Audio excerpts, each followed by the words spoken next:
พัฒนาความเสมอภาคหญิงชายติดพันกับการพัฒนาประเทศชาติสบายดีท่านผู้ชมที่เคารพและรักแพงทุกท่านขอต้อนรับท่านเข้าสู่รายการมีหญิงลาวท่านผู้ชมมาพบกันในมื้อนี้ก็อยู่ในระยะที่ทั่วภาคทั่วรัฐและทั่วปวงชนลาวทั้งชาติพร้อมจัดตั้งผันขยายมติของประชุมใหญ่ผู้แทนทั่วประเทศครั้งที่12ของพรรคประชาชนปฏิวัติลาวอย่างเป็นขบวนการกว้างขวางไปพร้อมกับสภาหญิงลาวทุกท่านขอพร้อมจัดตั้งปฏิบัติมติของประชุมใหญ่ผู้แทนหญิงลาวทั่วประเทศครั้งที่9ด้วยการหันเปลี่ยนแผนงานโครงการของตนให้แท้เหมาะสอดคล้องกับแต่ละของเขตให้สำเร็จตามแผนที่วางไว้ติดพันกับการจัดตั้งปฏิบัติวาระแห่งชาติที่อยู่ในความรับผิดชอบของสภาหญิงลาวสำหรับศูนย์กลางสภาหญิงลาวก็พร้อมสร้างผลงานขบวนการเพื่อคำนำรับต้นกองประชุมใหญ่สมาชิกพรรคขององค์คณะพรรคศูนย์กลางสภาหญิงลาวครั้งที่5ที่จะจัดขึ้นในม.นี้อย่างเป็นขบวนการฟดฟื้นท่านผู้ชมลำดับต่อไปจะนำเสนอข่าวการเคลื่อนไหวของสภาหญิงลาวเป็นต้น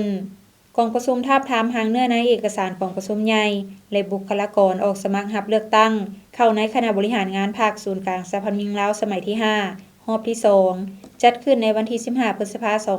2026ที่ศูนย์อมโฮมหญิงลาวศูนย์กลางสภาหญิงลาวโดยการเป็นประธานของสหายนางอาลีวงศ์นบุญธรรมกรรมการศูนย์กลางพรรคเลขาคณะพรรคประธานคณะบริหารงานศูนย์กลางสภาหญิงลาวมีคณะบริหารงานพรรคสมาชิกพรรคอาวุโสบำนาญคณะหน่วยพรรคภาคทางศูนย์กลางสภาหญิงลาวคณะสุขโยติดตามกองประชุมจากคณะจัดตั้งศูนย์กลางพรรคพร้อมด้วยสมาชิกพรรคศูนย์กลางสภาหญิงลาวเข้าร่วม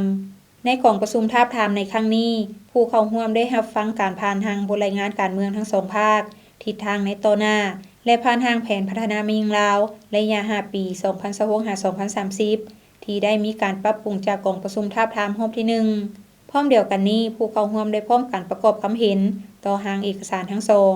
เพื่อเห็นให้มีเนื้อในอุดมสมบูรณ์ครบถ้วนจากนั้นสหายดอนไพวงศ์ห้องหัวหน้าคณะจัดตั้งศูนย์กลางพรรคได้ผ่านมาตรฐานเงื่อนไขผู้ออกสมัครรับเลือกตั้งเข้าในคณะบริหารงานพรรคศูนย์กลางสภาหญิงลาวสมัยที่5ผ่านมาตรฐานคณะประจำพรรคเลขาห้องเลขาคณะพรรคประธานและห้องประธานกวดกาพรรคศูนย์กลางสภาหญิงลาวสมัยที่5เพื่อเป็นบอนอิงในการค้นคว้าตัดสินใจคัดเลือกเอาคณะบริหารงานพรรคโอกาสที่มีความหมายนี้สหายนางอาลีวงศ์นบุญธรรมได้เน้นหนักให้ผู้เข้าร่วมของประชุมต้องยกสูงความรับผิดชอบของตนในการทาบทามครั้งนี้โดยพิจารณาอย่างคักแน่ถึงมาตรฐานเงื่อนไขของผู้ที่จะลงสมัครเป็นคณะบริหารงานพรรคศูนย์กลางสภาหญิงลาวอย่างละเอียดถี่ถ้วนเพื่อให้ได้บุคลากรตามคาดหมายที่วางไว้จากนั้นได้ดำเนินการปลบัตรทาบทามรอบ2อย่างเป็นทางการโอกาสเดียวกันนี้ได้จัดทาบทามคณะประจำพรรคเลขาห้องเลขาคณะพรรคประธานกวดกาห้องประธานกวดกาคณะบริหารงานพรรคศูนย์กลางสภาหญิงลาวสมัยที่5มีคณะบริหารงานพรรคที่ยังประจำการคณะหน่วยพรรคสมาชิกพรรคที่มีตำแหน่งห้องหัวหน้ากรมขึ้นไป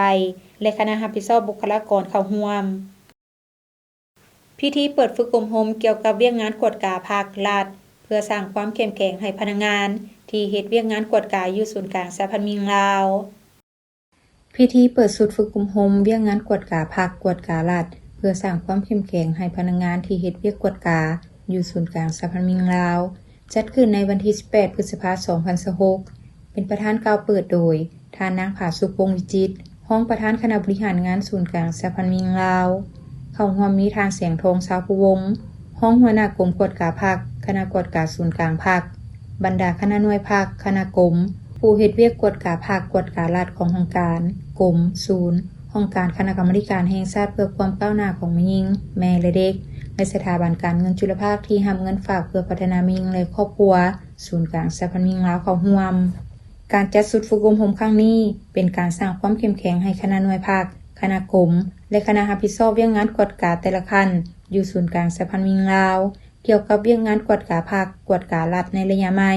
และเพื่อปรับปรุงเวียกงานกวดกาของแต่ละภาคส่วนให้มีประสิทธิภาพและประสิทธิผลยิ่งขึ้นในเวียกงานกวดกาก็คือการติดตามสุกโยและกวดกาประเมินผลการจัดตั้งปฏิบัติเวียกงานภาคพนักงานเว้ารวมเว้าเฉพาะของแต่ละภาคส่วนภายในศูนย์กลางสภาหญิงลาว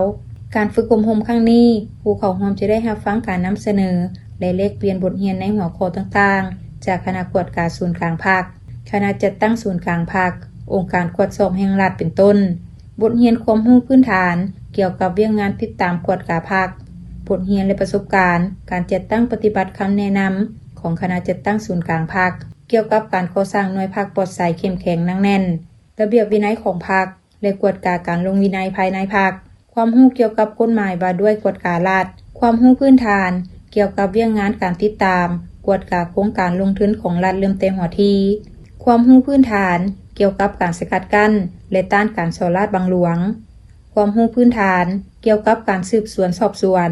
เอกสารการกวดกาการจัดตั้งพรรครัฐและสมาชิกพรรคพนักงานราชการเมื่อมีปรากฏการณ์ละเมิดเรื่องงานค้นคว้าแก้ไขคำร้องทุกข์การแก้ไขผลการกวดกาและการติดตามสุขยุกวดกาและการแก้ไขผลการกวดกาเรื่องงานการกวดสอบที่ติดพันกับการกวดการัฐและการติดตามกวดกาประเมินโครงการต่างๆทักษะในการกำหนดเป้าหมายและการวางแผนติดตามการประเมินโครงการที่เน้นใส่ผลได้รับเป็นหลักทางคู่มือเกี่ยวกับเรื่องงานติดตามประเมินผลโครงการต่างๆของศูนย์กลางสหพันธ์มิงลาวพร้อมนี้ผู้เข้าร่วมทั้งหมดยังจะได้ระดมแนวคิดและประกอบความเห็นใส่ทางคู่มือเกี่ยวกับเรื่องงานติดตามประเมินผลโครงการต่างๆของสหพันธ์มิงตึงอีกสุดฝึกอบรมครั้งนี้จะได้ดำเนินแต่วันที่18-22 พฤษภาคม 2026คณะกรรมาธิการแห่งชาติเพื่อความก้าวหน้าของแม่หญิงแม่และเด็กจัดกล่องประชุมปรึกษาหารือคณะกรรมาธิการเพื่อความก้าวหน้าของแม่หญิงแม่และเด็กบรรดาแขวงคือแขวงบุรีคำไซแขวงคำมวนแขวงสารวันแขวงจำปาสักแขวงเสกองและแขวงอัตตปือเกี่ยวกับทางแผนดำเนินงานแห่งชาติเพื่อความเสมอภาคหญิงชาย5ปีครั้งที่5 2026-2030และทางแผนดำเนินงานแห่งชาติเพื่อป้องกันและลดละความรุนแรงต่อแม่หญิง5ปีครั้งที่3 2026-2030ผ่านทางระบบออนไลน์จัดขึ้นในระหว่างวันที่12-13 พฤษภาคม 2026มีประธานห้องประธานสหพันธ์แม่หญิง6แขวงคณะกรรมาธิการเพื่อความก้าวหน้าของแม่หญิงแม่และเด็กแขวงและบรรดาแผนกการที่เกี่ยวข้องเข้าร่วมในพิธีทานางวิไลวรรณบุภานุวงศ์หัวหน้าองค์การคณะกรรมาธิการแห่งชาติเพื่อความก้าวหน้าของแม่หญิงแม่และเด็กได้ให้รู้ว่าจุดประสงค์ของกองประชุมครั้งนี้เพื่อปรึกษาหารือแลกเปลี่ยนความคิดความเห็นและการสนองข้อมูลเพิ่มเติมจากคณะกรรมาธิการเพื่อความก้าวหน้าของแม่หญิงแม่และเด็กบรรดาแขวงต่อทางแผนดำเนินงานแห่งชาติเพื่อความเสมอภาคหญิงชาย5ปีครั้งที่5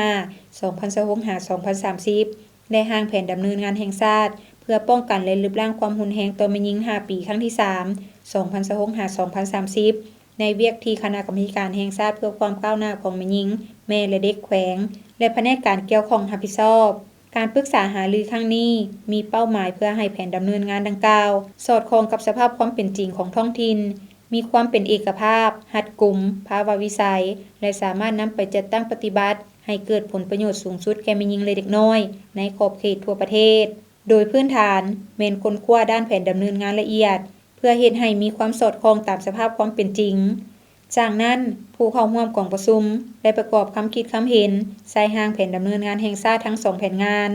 ซึ่งข้อมูลและความเห็นทั้งหมดจะถูกนำไปสั่งรวมเพื่อปรับปรุงให้มีความสมบูรณ์ครบถ้วนก่อนจะประกาศนำใช้และก้าวไปสู่การจัดตั้งปฏิบัติในศกปี 2026-2030 นี้ที่ท่านได้รับชมผ่านไปนั้นก็แม่นข่าวการเคลื่อนไหวของสหพันธ์มิงลาวท่านผู้ชมจากนี้พักผ่อนกันก่อนแล้วจึงกลับเข้ามาในถัดไปของทางรายการ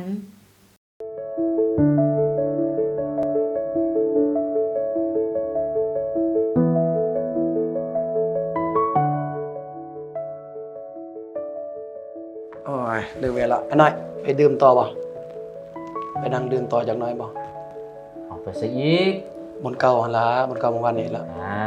มีผู้สาวเห็นบ่อยากไปบ่พอดียังบ่อยากกลับนะเพราะว่าเมื่อวานนี้ไปกินเมาแล้วแบบ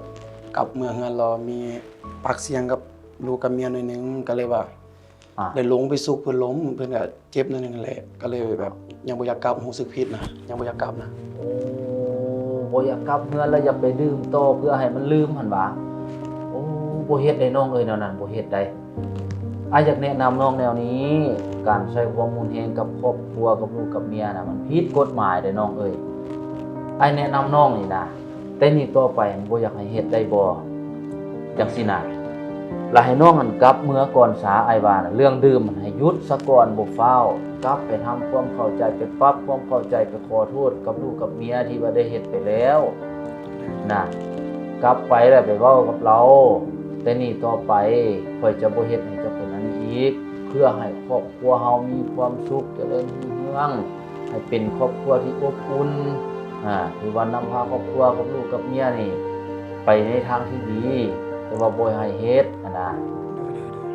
ได้บ่อ้ายเว้านี่ได้บ่หยุดก่อนมื้อนี้บ่ดื่ม เดี๋ยวขอบใจได้นะซันน้องอ่ะเลิกเรียนแล้วสิกลับเฮือนแล้วจ้ะนะ กลับไปซะน้องกลับไป เดี๋ยวโอเคขอบใจได้ โอ้เอากลับ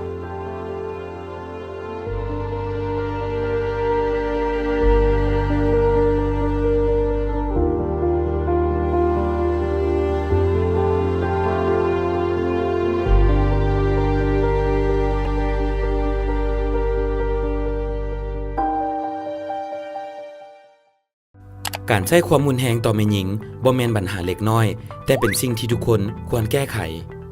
มันแม่นปัญหาของสังคมบ่แม่นปัญหาของบุคคลร่วมแรงร่วมใจแก้ไขทุกรูปแบบการใช้ความรุนแรงต่อแม่หญิงความรุนแรงต่อแม่หญิงสามารถเกิดขึ้นได้ทุกบอนทุกเวลาและกับทุกๆคนในสังคมบ่ว่าจะเป็นคนหังคนทุกข์การศึกษาสูงหรือต่ำทุกสาขาวิชาอาชีพความรุนแรงต่อแม่หญิงมี 4 ประเภทดังนี้ความรุนแรงต่อร่างกายความรุนแรงต่อจิตใจความรุนแรงทางเพศความรุนแรงต่อทรัพย์สินหรือเศรษฐกิจถ้าท่านพบเห็นภัยที่ต้องการความช่วยเหลือท่านสามารถรายงานต่อบรรดาการจัดตั้งที่เกี่ยวข้องอิงตามมาตรฐานการดำเนินงานการปกป้องและการบริการช่วยเหลือทางด้านสังคมแก่แม่หญิงและเด็กหญิงที่ถูกความรุนแรงในสปป.ลาวการปกป้องและการช่วยเหลืออันจำเป็นแก่ผู้ถูกก่อร้ายประกอบมี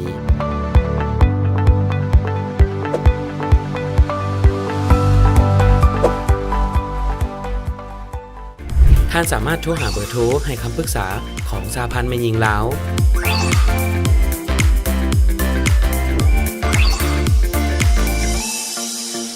และสายด่วนศูนย์กลางสหพันธ์แม่หญิงลาว1362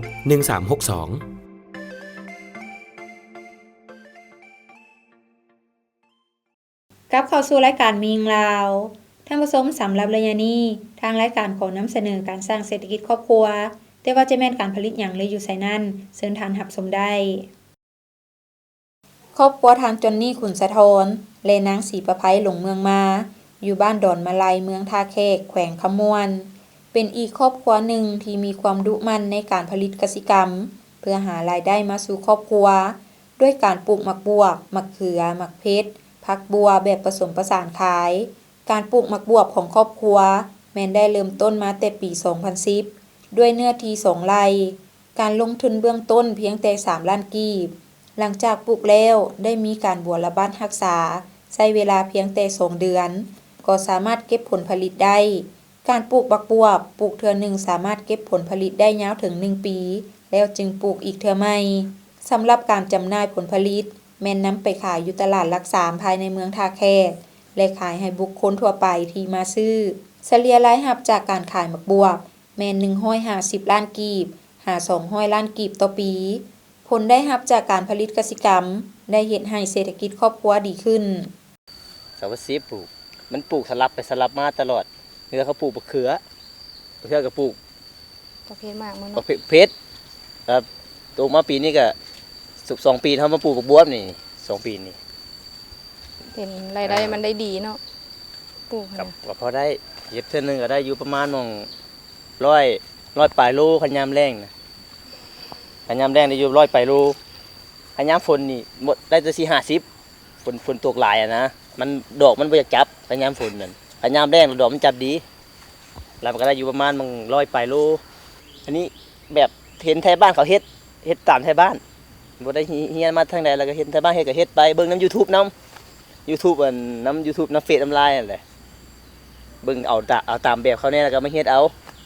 ราคาล่ะคันยามมันหลายเนี่ยเจ้ามีข่อยมีมันก็ถึกคันว่ามีน้อยเนี่ยบัดแพงแล้วแต่ตอนปลูกอะตอนแรกก็กะเกี่ยมเมล็ดพันธุ์มันเนาะเมล็ดพันธุ์มันก่อนสิปลูกเฮาก็ได้ตัดเม็ดมันแล้วก็แช่ไว้คืนนึงตื่นมาก็มุกไว้นะให้มันออกงอกอย่างแล้วค่อยมาปลูกนะเวลาเฮาปลูกเฮาก็บ่ได้ให้ปลูกไปว่าให้มันจำได้แบบเฮาปลูกแล้วเฮากุดคุมแล้วเฮาปลูก ปลูกให้ในมันน่ะปะโลขึ้นแน่ในดำมันน่ะแต่ว่าเอาทางงอกเฮาเอานิ้วซีเฮานี่น่ะจิลงแล้วเอาในมันลงไปเป๊ปซี่นะแต่ว่าให้มันเหลือเด้ในมันอยู่เทิงน่ะบ่ได้ปลูกเลิกถ้าเอาปลูกเลิกแล้วมันสิเน่าแล้วมันสิบ่ออก น้ำบ่ขึ้น บ่ได้มากบ่ได้ผลนะมันบ่ออก 2 เดือนก็2 เดือนได้เก็บมากคันเป็นกับคือขึ้นอยู่กับแนวมันอีกคันแนวมันไว้ก็พอตะพันเครือขึ้นก็ได้เก็บแล้วมากอะคันยาวคัน มัน เครือ สองแนว พันนี้มันก็ซ่านี่ได้เก็บซ่า แต่ยาวนาน ยาวนานตัวนี้ แบ่งก็คือเนาะผัวแล้วสิเป็นคนบัวระบัด ค้าง ทั้งเทิงแล้วก็เฮ็ดค้างเฮ็ดหยังนี่ล่ะส่วนเฮาละบัวระบัดทั้งลุ่มหั่นน่ะบ่ได้เฮ็ดทั้งเทิงมีแต่ผัวเฮ็ดแบ่งเวียกกันจังซี่นะทั้งเทิงประเภทค้างประเภทหยังผัวเบิดทั้งลุ่มแหละน้องมีแต่บัวระบัดทั้งหาทั้งหยังนี่เฮาเบิ่งเนาะเวลาใส่ปอกสิปุ๋ยหั่นน่ะเสียยุงเสียหญ้าละเฮาหั่นน่ะตลาดล่ะทั้งเมียทั้งผัวเก็บแล้วผัวเป็นคนไปส่ง 2 เดือนจะได้เก็บ แม่น กันว่าทะเบียนมันก็ได้อยู่20-30โล40-50บาทมันเป็นหลายๆเดือนๆไปแล้วก็ มันก็สิหลายขึ้นนะ 100ปลาย8-90 100โลไปซั่นนะมันก็หลายตามระยะของเดือนมัน ลงมาปีนี้แหละแล้วฮู้วิธีปลูกแล้วมีฮู้วิธีรักษาแล้วมันเป็นหลายได้หมากผลหลายปีนี้ก็ได้อยู่ เม็ แล้ ดพันธุ์มันก็เหลือเขาไป ปี ซื้อก็ถึกพันใบก็มีแต่ใบได้บ่มีหมาก อืม คันถึกพันหมากก็มีแต่หมากมันแล้วแต่ซื้อคือเดียว โต้กับการปลูกพืชแบบผสมผสาน โดยเฉพาะเมนการปลูกหมักบวบ ของครอบครัวทางจอนนี่ขุนสะทนและนางศรีประไพหลงเมืองมา ในโตหน้าจะขยายให้ได้หลายกว่าเก่า ว่าปีหน้านี่ก็ว่าสิปลูกมื้อนี้แต่เก่าบ่ได้ปลูกมื้อนี้ได้ ปลูกครึ่งหนึง ปลูกครึ่งหนึงปีหน้าอะไรสิปลูกมื้อนี้โครงการค่ะส่วนนั้นก็สิปลูก แต่ว่าส่วนนั้นสิปลูกเทิงมักเพชรสิปลูกเทิงมะเขือแล้วก็มักบวบไปพร้อมมันนะส่วนนั้นมีแต่เอาประเภทมากแต่หัวปีตอนลักๆหัวปีละเดือน11นี่แหละสิปลูกพักก่อนเพราะว่ามันงามเด้ผักช่วงนั้นก็ได้ราคาอีกหั้นนะแล้วเฮาจังค่อยปลูกมักบวบถ้ามีใครสนใจอยากปลูกมักบวบนี้เนาะก็มาหาได้เนาะที่อันให้ข้อแนะนำอยากมาปลูกก็ดีลงมาเบิ่งตัวจริงเอาอยากปลูกหั้นนะให้ความสะดวกเมิด ผลสำเร็จดังกล่าว นอกจากครอบครัวการจัดตั้งที่เกี่ยวข้อง โดยเฉพาะแม่นแขนงกสิกรรมและป่าไม้สหพันธ์แม่หญิงเมืองก็ได้เอาใจใส่ประกอบส่วนสุกยู่การผลิต ในการสุขยุ่งส่งเสริมเวียกงานแม่ยิ่งอยู่ในเขตนี้ข้าพเจ้าก็เคยได้ลงมาเผยแพร่เกี่ยวกับเวียกงานหอบด้านของสหพันธ์แม่ยิ่งเนาะแล้วก็สุขยุ่งส่งเสริมเวียกงานของแม่ยิ่งอยู่ในเขตนี้เนาะแต่ก็ในการผลิตกสิกรรมนี้ก็สิเว้าแล้วก็หลายครอบครัวเนาะที่สามารถผลิตเองได้อยู่แล้วเนาะเพราะว่าเขตนี้เป็นเขตทำการผลิตเป็นบ้านทำการผลิตเนาะแต่ว่าส่วนหลายแล้วในการเฮ็ดของกระเจ้าก็มีพื้นฐานแต่เก่าแก่มาอยู่แล้วเนาะก็มีหลายครอบครัวแต่ว่ามื้อนี้อันก็เสนออยู่ในครอบครัวตัวนี้ก็ย้อนว่าเขาเจ้าผลิตทั้งแรงทั้งผลปลูกพืชสลับเนาะเป็นระยะผ่านมาหั่นกระสั้นก็ขอยั่งยืนว่าครอบครัวนี้ก็สามารถเป็นครอบครัวตัวเบ้ทางด้านการผลิตกสิกรรมให้แก่แม่ยิ่งเอาได้เนาะ ที่ท่านรับชมผ่านไปนั่นก็แม่นการสร้างเศรษฐกิจครอบครัว ซึ่งก็แม่นกิจกรรมหนึ่งที่สามารถเฮ็ดให้ครอบครัวมีอยู่มีกิน หลุดพ้นออกจากความทุกข์ยากได้เทื่อละก้าวท่านผู้ชมจากนี้พักผ่อนกันอีกครั้งหนึ่งแล้วจึงกลับเข้ามาในเย็นสุดท้ายของทางรายการ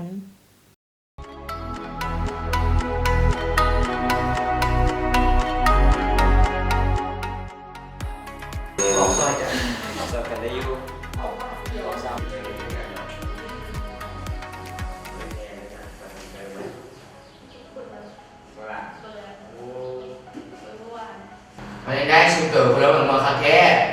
กระลมเรือเพื่อนบ้านปกติเลยแหละ ว่าแต่ผู้สูงขึ้นมาไว้แท็กตัวนี้นะ แม่มีประสมได้มาส่งไว้ครับ ตัวนี้มานำ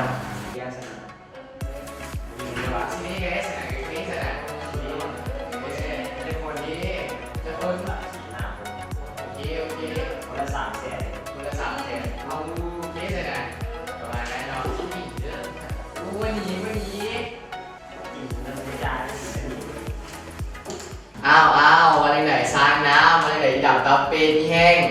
อีตุ้ย ตัวนี้ตัวจะเป็นว่าเวลาไม่อย่างนอกจากคำตั้งมาคนหน้า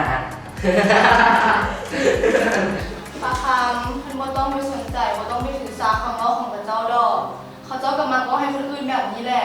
นั่นแหละบ่ต้องไปสาคำเว้าของพระเจ้าก็เป็นแบบนี้แหละกับเพิ่นผู้งานเลยบ่เคยถูกเว้าให้ มักหลานอนเรื่องเว้าให้หมู่หั่นนะบ่เห็นใจเพิ่นใจตัวเด้จังเป็นซาดเป็นตนาเด้เนาะ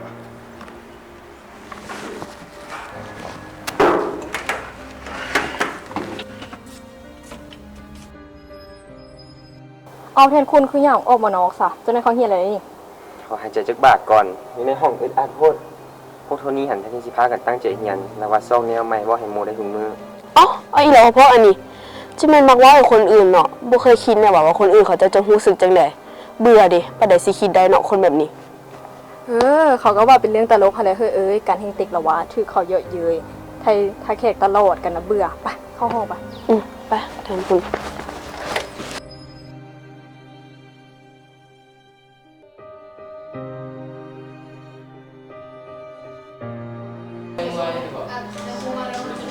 สบายดีชาวคู สบายดีเซิร์นั่งไหน ขอบใจชาวคูขอบคุณแดงชาวญี่ปุ่นเหรอ เอาพาไปสวยกันว่าเป็นตะมวนแท้ ถ้าเท่านี้ทันได้ครูว่าให้หมู่เนี่ยบ่ดี แล้วว่าอย่างให้หมู่ แล้วไว้พวกหลานว่าอีตุ้ยอีสร้างน้ำอีดำตาเป็ดและอีแห้ง เอาเป็นอย่างคือไปเว้าให้หมู่จังซั้นไปเว้าย่อเย้ยหมู่จังซี่น่ะมันกระทบจิตใจหมู่ได้แล้วตัวเองเป็นผู้ชายอีกไปเว้าให้หมู่ที่เป็นผู้หญิงจังซี่มันถึกแล้วบ่แล้วถ้าเป็นน้องเดี๋ยวที่ถึกเว้าให้น้องจะรู้สึกจังได๋เคยคิดเบิ่งบ่ทุนี้ แม่นแล้วพวกน้องเอ้ยครูนุนีเว้าถึกแล้ว การเว้าเยาะเย้ยเสียดสีเป็นการใช้ความรุนแรงประเภทหนึ่งใดเพราะเฮ็ดให้ผู้อื่นเสียใจพวกน้องฮู้บ่ ในกฎหมายว่าด้วยการต้านและสกัดกั้นการใช้ความรุนแรงต่อแม่หญิงและเด็กได้ระบุไว้อย่างชัดแจ้งแล้วว่าการเว้าเยาะเย้ยเสียดสีกันเป็นการใช้ความรุนแรงทางด้านจิตใจได้ ครูนุนีเว้าถูกต้องแล้ว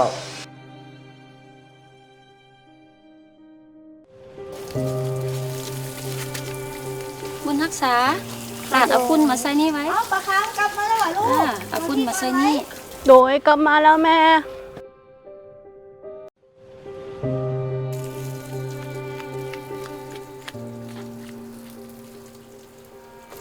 ป่าคำมีขนมให้ข่าวบอ ลูกเป็นอย่างคือเฮ็ดสีหน้าอมทุกแท้ลูกเฮียนหลายว่าหรือว่ามีสิ่งบ่ได้บ่มีออกมาบ่เป็นอย่างคือสีหน้าอมทุกแท้ซะนะ กับหมู่ยงเฮียนให้เดเว้าให้ลูกว่าลูกเป็นอีหมูตุ้ยสร้างน้ำ เอ้าก็ตุ้ยแหละเนาะแนวลูกกินหลายยามใดก็ย่านแต่น้องญาติกินอยู่เบิ่งน้องแม่บ่เห็นสิตุ้ยคือลูก แม่เอ้ยแทนที่จะให้กำลังใจลูกยังมาซ้ำเติมลูกอีกว่าลูกผิดหวังในตัวแม่น่ะ และป่าคำทัดพ่อแม่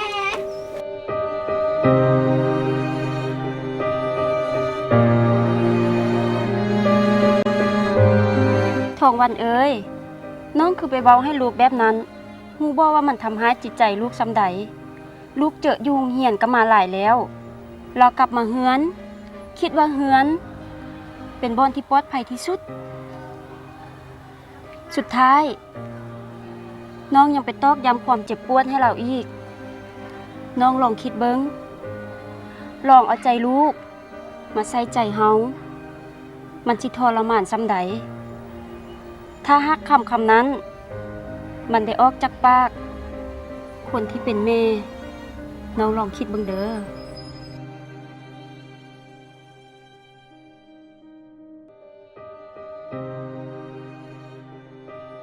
ปะคำเอ้ยแม่ขอโทษเด้อที่แม่เว้ากระทบจิตใจลูกโดยบ่ได้ตั้งใจที่แม่เว้าก็ย้อนแม่หวังดีเป็นห่วงสุขภาพของลูกสำหรับคำเว้าของหมู่ลูกบ่ต้องเก็บมาใส่ใจเด้อลูกเป็นคนที่น่ารักที่สุดสำหรับแม่และน้องและลูกก็เป็นที่รักของทุกๆคนลูกเป็นคนดีตั้งใจเรียนเป็นลูกที่ดีของพ่อแม่และเป็นลูกศิษย์ที่ดีของครูอาจารย์ซ้ำนี้ก็ดีที่สุดแล้วลูกเอ้ยโดยขอบใจแม่ที่คอยให้กำลังใจลูกเด้อบางทีลูกเองก็รู้สึกน้อยใจในตัวเองคือกันแต่พอนึกเห็นหมู่ที่คอยให้กำลังใจและครอบครัวมันก็เป็นสิ่งที่ช่วยให้ลูกสู้กับทุกปัญหาได้ขอบใจเด้อแม่ โอ้ยแม่ขอโทษเด้อลูกเด้อ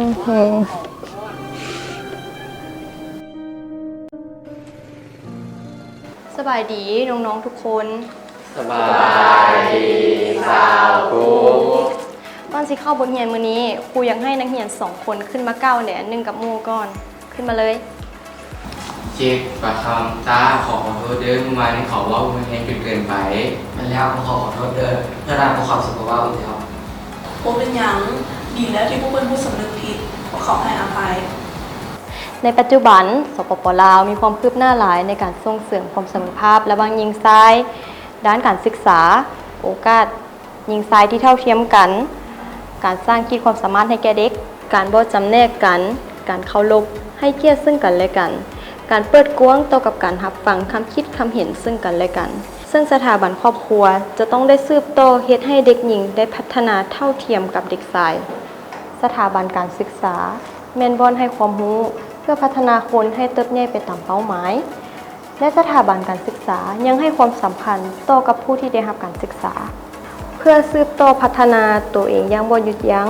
ฉะนั้นการให้โอกาสหญิงชายได้รับความเสมอภาพอย่างเท่าเทียมต่อหน้ารัฐธรรมนูญและกฎหมายเพื่อลดพรและปราศจากการจำแนกและการใช้ความรุนแรงโดยพื้นฐาน5หลักการร่วมคิดร่วมตัดสินใจร่วมจัดตั้งปฏิบัติร่วมรับผิดชอบและร่วมรับผลประโยชน์